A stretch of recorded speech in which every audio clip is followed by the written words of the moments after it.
आप ज़िंदगी को कैसे देखते हैं? एक बहुत इंजॉय करने वाली चुनौती।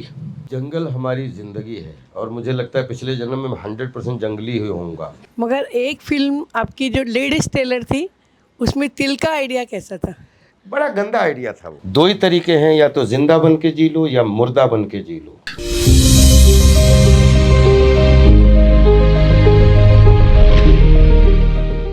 सर, रेडियो नशा फिल्म क्लब की एक और खासियत ये है कि हमारे जो लिसनर्स हैं उन्हें भी मौका मिलता है आपसे बात करने का, सवाल पूछने का। This has been a very insightful session. मैं आपकी लाइफ की फ़िलॉसफ़ी जानना चाहूँगी, आप ज़िंदगी को कैसे देखते हैं? एक बहुत इंजॉय करने वाली चुनौती वाह! कि जो इसमें डर, जिंदगी को समझने के चक्कर में जो इसमें फंसते तो दोनों हैं। बोझा तो दोनों को उठाना है। एक को, एक मरा हुआ आदमी बोझा उठा रहा है, एक जिंदा आदमी बोझा उठा रहा है। बोझ जितनी, जो आदमी डिप्रेशन में है, निगेटिविटी में है, क्या है, बच्चे, पढ़ाई, फिर उसके बाद में ये करना है, फिर मतलब फीस निपटानी है, फिर खाना देना है, तो ये सब कुछ आपको तब भी करना है। यार आई हैव टू गो, मुझे वो आटा लेने के आना है, बच्चे की फीस पहुंचानी है, I am very responsible man. दो ही तरीके हैं, या तो जिंदा बन के जी लो या मुर्दा बन के जी लो। तो मुर्दे को तो हम समझ चुके हैं कि जो आदमी चाहे आपको नहला दिया जाए माया मोह से, सबसे बड़ा माया ही मोह होता है ना, तब भी अगर आप मुर्दा होने की आदत है तो मुर्दा ही रहोगे।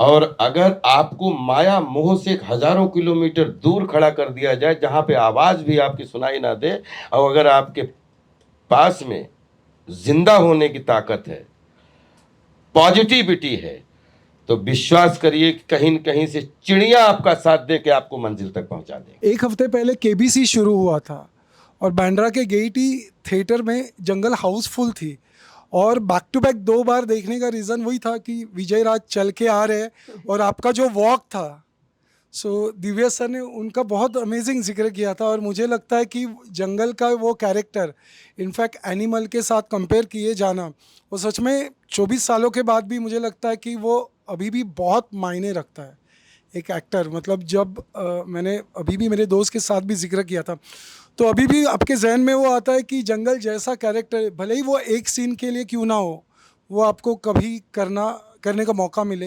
जंगल हमारी ज़िंदगी है और मुझे लगता है पिछले जन्म में मैं 100% जंगली ही होऊंगा किसी के। और विश्वास कीजिए, मैं जंगल बहुत पसंद करता हूँ। जंगल में रहना, स्पेशली लकड़ी के मकानों में, मुझे बहुत अच्छा लगता है। उसके लिए मैं साउथ अफ्रीका तक गया। लेकिन एक बात पक्का है कि आपने अगर सिपा पसंद किया है,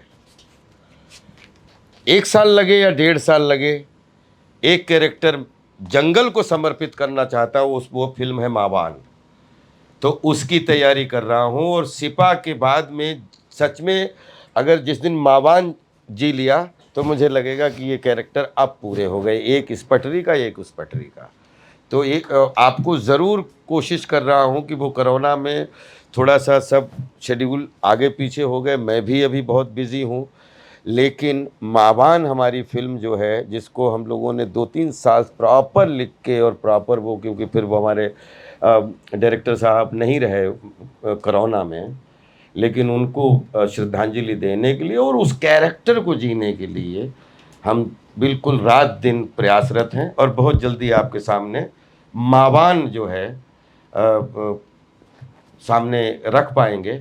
और फिर बाद में तो जो नंबर मिलेंगे वो आप लोगों से मिलेंगे, लेकिन कोशिश करेंगे कि अगर आपको जंगल का सिपा अच्छा लगा, जंगल अच्छी लगी, तो अब ये 20 साल बाद बन रही तो उससे 20 गुना ज़्यादा अच्छी लगे तो मज़ा आए। मुझे आपकी सब फिल्में पसंद आई, मगर एक फिल्म आपकी जो लेडीज टेलर थी उसमें तिल का आइडिया कैसा था? बड़ा गंदा आइडिया था वो। वही नहीं, ये आपको अंदर की बात बताए, क्योंकि अभिनेता हर चीज़ के लिए रिस्पॉन्सिबल होता नहीं है। ये मैंने करके पहले एक कमाल की घटना है कि मुझे एक डायरेक्टर, एक जो प्रोड्यूसर आया, वो बोलता है मैं, मेरी पत्नी और वो देखने के बाद मैंने 3-4 फिल्में मना कर दी थी क्योंकि मैं मेन लीड सबसे ज़्यादा, आज तक मैंने बॉलीवुड में कभी किसी को नहीं बोला एक्सेप्ट राम गोपाल वर्मा जी कि मुझे मेल लीड में लेके फिल्म बनाइए, क्योंकि आप कैसे मुझे मेल लीड में लेके बना सकते हैं जब आप ही कॉन्फिडेंट नहीं है कि फिल्म बन पाएगी, हिट होगी कि नहीं होगी। कोई दुनिया के डायरेक्टर किसी को मेन लीड या सपोर्टिंग लीड लेके फिल्म नहीं करता, वो फिल्म अपना पैकेज देखता है, अपने बनाने के लिए करता है। वो ऐसी टीम आई, वो बोले कि मुझे आपको लेके, तो उन्होंने मुझे आइडिया सुनाया है फिल्म का। एक्चुअली आइडिया ऐसा था कि वो तिल है ना, अगर उसका क्लाइमेक्स जैसा होना चाहिए था वो हो जाता, उसका मीनिंग बदल जाता। एक लाइन का सिंपल सा आइडिया आप ज़रूर सुनाना पड़ेगा, क्योंकि बड़ी बहन ने इस बात को बड़ा अच्छे से बोला और ये मेरे मन में आज तक टीज है कि किसी ने आइडिया दे दिया कि कोई तिल वाली महिला मिल जाए तो करियर अपने आप बन जाएगा। वो तिल ढूंढता रहता है ब्लाउज बना के, क्योंकि उसका उस धंधे मन नहीं लग रहा है। तो उसमें जो ओरिजिनल जो हम लोगों ने डिस्कस किया था कि उसके ना सारे जितने ब्लाउज बनते हैं वो सब पीछे से खोल देता है वो नहीं पान की तरह है, क्योंकि उसको ना इधर इधर बैकबोन पे अगर तिल मिल जाए तो वो तिल तेरी जिंदगी बदल देगा। इसलिए वो अब पता लगा कोई भी महिला आई, उसने उस ब्लाउज बनाने को दिया तो ब्लाउज महिला के हिसाब से बनाता है, वो जैसा डिजाइन चाहती है वैसा बनाता है, लेकिन पीछे वो पान की तरह खोल देता है। तो वो तुमने पीछे क्यों इसको खोल दिया, तो वो बोलता है गलती हो गई। उस एक महिला ऐसी है जो उससे कहती रहती है कि तुम यार ये अच्छे से करोगे, धंधे पे ध्यान दो, फलाना करो, ये करो तो तुम सच में जिंदगी बदल जाए। तो उससे वो हमेशा बोलता है चुप रहो माँ, अभी जस्ट एक बार तिल मिलने दो फिर खेल देखो।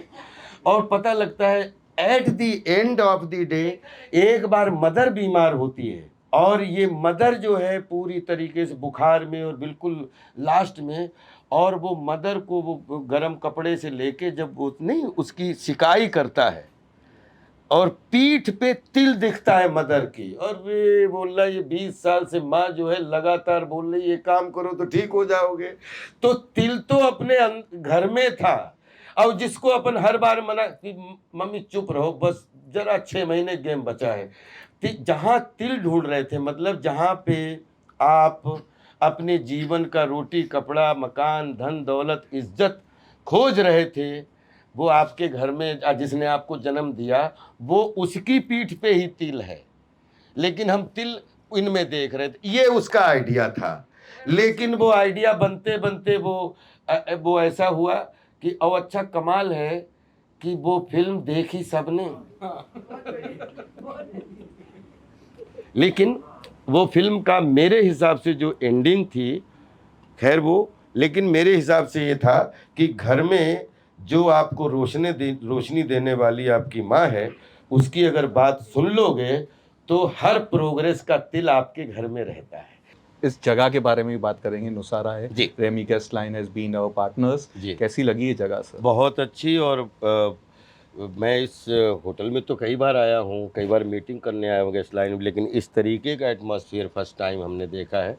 और आपके साथ और ये हमारे सब टीचर बोले या हमारे फैमिली बोले, जब कोई हम बोलते हैं कि हम तुम्हारे फ़ैन हैं तो हम कहते हैं फ़ैन नहीं है, फैमिली है, क्योंकि जब तक फ़ैन बन नहीं सकते जब तक फैमिली ना बने। तो आई थिंक अब इस होटल से आपके साथ आपकी वजह से एक बिल्कुल ऐसा नाता हो गया है कि जहाँ पे बोलते हैं ना रोजी रोटी और उसकी भूली बिसरी बातें आप कर लें तो उससे जीवन भर का रिश्ता हो जाता है। God bless them.